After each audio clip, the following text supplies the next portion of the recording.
ಸ್ತಂಭದ ಸುತ್ತಲೂ ಆನೆಗಳು ಮತ್ತು ರಾಕ್ಷಸರ ಬೃಹತ್ ಅಲಂಕರಣವಿದೆ. ಇದು ಅನಿರೀಕ್ಷಿತವಾಗಿ ಅದರ ಚಲನೆಗಳ ಉನ್ಮಾದದ ಹೊರತಾಗಿಯೂ ಮೇಲ್ರಚನೆಯ ಸ್ಪಷ್ಟ ತೂಕವನ್ನು ಹೊರುವಲ್ಲಿ ಯಶಸ್ವಿಯಾಗುತ್ತದೆ. ದಶಾವತಾರ ಭೈರವ, ರಾವಣ ಕೈಲಾಸ ಪರ್ವತವನ್ನು ತೀವ್ರವಾಗಿ ಅಲುಗಾಡಿಸುವುದು, ಶಿವ ಮತ್ತು ವಿಷ್ಣು ಮತ್ತು ಲಕ್ಷ್ಮಿ ನೃತ್ಯ ಮಾಡುವುದು. ಬಾಸ್ ರಿಲೀಫ್ನಲ್ಲಿ ಕೆತ್ತಿದ ಸಂಗೀತವನ್ನು ಕೇಳುವುದು ಅದ್ಭುತವಾಗಿದೆ. ಪರ್ಸಿ ಬ್ರೌನ್ ಅವರ ಮಾತುಗಳಲ್ಲಿ ಸಂಕ್ಷಿಪ್ತವಾಗಿ ಹೇಳುವುದಾದರೆ, ಎಲ್ಲೋರಾದ ಕೈಲಾಸ ದೇವಾಲಯವು ಭಾರತದಲ್ಲಿ ಕಾರ್ಯಗತಗೊಳಿಸಲಾದ ಅತ್ಯಂತ ಅದ್ಭುತವಾದ ಏಕೈಕ ಕಲಾಕೃತಿಯಾಗಿದೆ, ಆದರೆ ಶಿಲಾ ವಾಸ್ತುಶಿಲ್ಪದ ಉದಾಹರಣೆಯಾಗಿ ಇದು ಅಪ್ರತಿಮವಾಗಿದೆ. ಅದರ ಆವರಣದೊಳಗೆ ನಿಂತು ಅದರ ಬೂದು ಮತ್ತು ನರೆತ ಮಂಟಪಗಳಿಂದ ಸುತ್ತುವರೆದಿರುವಾಗ, ಒಬ್ಬರು ಮತ್ತೊಂದು ಪ್ರಪಂಚವನ್ನು ನೋಡುತ್ತಿರುವಂತೆ ತೋರುತ್ತದೆ. ಸಮಯ ಮತ್ತು ಸ್ಥಳದ ಪ್ರಪಂಚವಲ್ಲ, ಆದರೆ ಭೂಮಿಯಿಂದ ಕೆತ್ತಿದ ಅಂತಹ ಅದ್ಭುತ ಕಲಾತ್ಮಕ ಸೃಷ್ಟಿಯಿಂದ ವ್ಯಕ್ತಪಡಿಸಲ್ಪಟ್ಟ ತೀವ್ರವಾದ ಆಧ್ಯಾತ್ಮಿಕ ಭಕ್ತಿಯ ಒಂದು. ಕ್ರಮೇಣ ಅದನ್ನು ಕಲ್ಪಿಸಿದ ಅದ್ಭುತ ಕಲ್ಪನೆಯ ಬಗ್ಗೆ, ಅದನ್ನು ಸಾಕಾರಗೊಳಿಸಲು ಅನುವು ಮಾಡಿಕೊಟ್ಟ ಅವಿರತ ಶ್ರಮದ ಬಗ್ಗೆ ಮತ್ತು ಅಂತಿಮವಾಗಿ ಅದನ್ನು ಅಲಂಕರಿಸಿದ ಶಿಲ್ಪದ ಬಗ್ಗೆ ಅರಿವು ಮೂಡುತ್ತದೆ. ಈ ಪ್ಲಾಸ್ಟಿಕ್ ಅಲಂಕಾರವು ಅದರ ಕಿರೀಟಧಾರಣೆಯಾಗಿದೆ, ಕೆಲವೊಮ್ಮೆ ಕಲಾತ್ಮಕ ರೂಪದ ದಾಖಲೆಗಿಂತ ಹೆಚ್ಚಿನದಾಗಿದೆ. ಇದು ಒಂದು ದೊಡ್ಡ ಆಧ್ಯಾತ್ಮಿಕ ಸಾಧನೆಯಾಗಿದೆ. ಪ್ರತಿಯೊಂದು ಭಾಗವೂ ಅರ್ಥದಿಂದ ಹೊಳೆಯುವ ಶ್ರೀಮಂತ ಹೇಳಿಕೆಯಾಗಿದೆ. ಕೈಲಾಸವು ಪುರುಷರ ಮನಸ್ಸುಗಳು, ಹೃದಯಗಳು ಮತ್ತು ಆದರ್ಶಗಳನ್ನು ಹೊಂದಿರುವ ಆ ಸಂದರ್ಭಗಳಲ್ಲಿ ಒಂದರ ಉದಾಹರಣೆಯಾಗಿದೆ. ಶಿವನ ಸ್ವರ್ಗದ ಈ ಭವ್ಯವಾದ ಏಕಶಿಲೆಯ ಪ್ರಾತಿನಿಧ್ಯವು ಧಾರ್ಮಿಕ ಮತ್ತು ಸಾಂಸ್ಕೃತಿಕ ಸ್ಥಿರತೆಯ ಪರಿಸ್ಥಿತಿಗಳಲ್ಲಿಯೇ ನಿರ್ಮಾಣವಾಯಿತು. 51.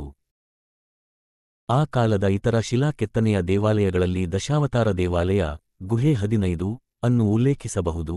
ಇದು 2 ಅಂತಸ್ತುಗಳಲ್ಲಿರುವ ಏಕೈಕ ಬ್ರಾಹ್ಮಣ ಉದಾಹರಣೆಯಾಗಿದೆ.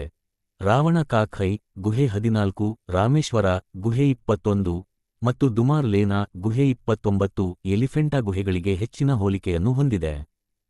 ಇವುಗಳಲ್ಲಿ ದಶಾವತಾರವು ಅತ್ಯಂತ ದೊಡ್ಡದು ಮತ್ತು ಸರಳವಾಗಿದೆ. ವೈಷ್ಣವ ಮತ್ತು ಶಿವ ದೇವಾಲಯಗಳೆರಡನ್ನೂ ಚಿತ್ರಿಸುವ ಗೋಡೆಗಳ ಸುತ್ತಲೂ ದೊಡ್ಡ ಗಾತ್ರದ ಆಕೃತಿಯ ಶಿಲ್ಪಗಳಿವೆ. ಅವುಗಳಲ್ಲಿ ಎದ್ದು ಕಾಣುವ ಶಿಲ್ಪವೆಂದರೆ ಹಿರಣ್ಯಕಶಿಪು ಉಬ್ಬು. ಇದರ ಬಗ್ಗೆ ಆನಂದ ಕೆ.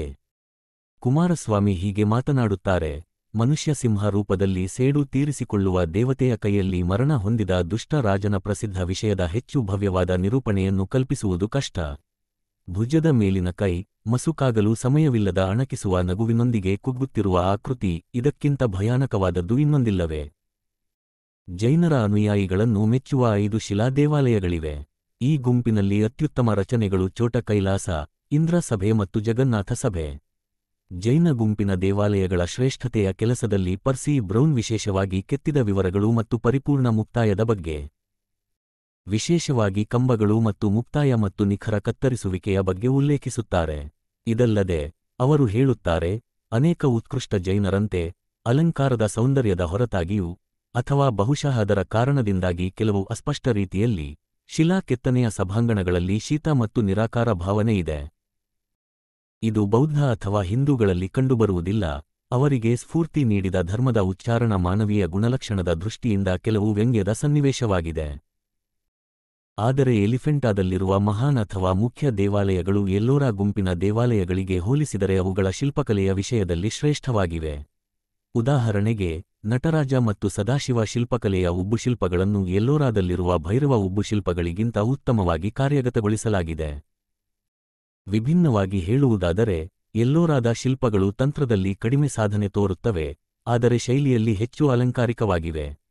ಎಲಿಫೆಂಟಾದಲ್ಲಿರುವ ಮಹೇಶಮೂರ್ತಿಯಲ್ಲಿ ಅರ್ಧನಾರೀಶ್ವರ ಮತ್ತು ತ್ರಿಮೂರ್ತಿಯ ಶಿಲ್ಪಕಲೆಯ ಉಬ್ಬುಶಿಲ್ಪಗಳು ವಿಶೇಷವಾಗಿ ಗಮನಾರ್ಹವಾಗಿವೆ.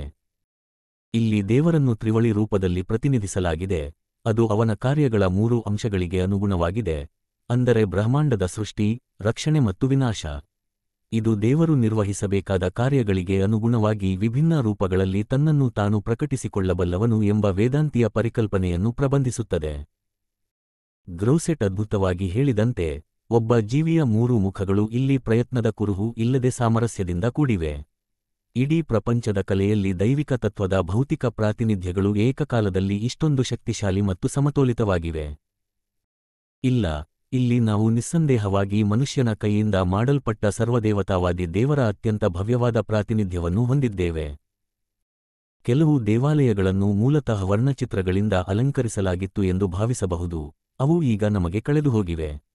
ಆದಾಗ್ಯೂ ವರ್ಣಚಿತ್ರಗಳ ತುಣುಕುಗಳು ಈಗಲೂ ಎಲ್ಲೋರಾದ ಕೈಲಾಸದ ಮಹಾ ದೇವಾಲಯದ ಮುಖಮಂಟಪದಲ್ಲಿ ಮತ್ತು ಎಲಿಫೆಂಟಾದಲ್ಲಿರುವ ಮಹೇಶಮೂರ್ತಿ ದೇವಾಲಯದ ಛಾವಣಿಗಳಲ್ಲಿ ಕಂಡುಬರುತ್ತವೆ.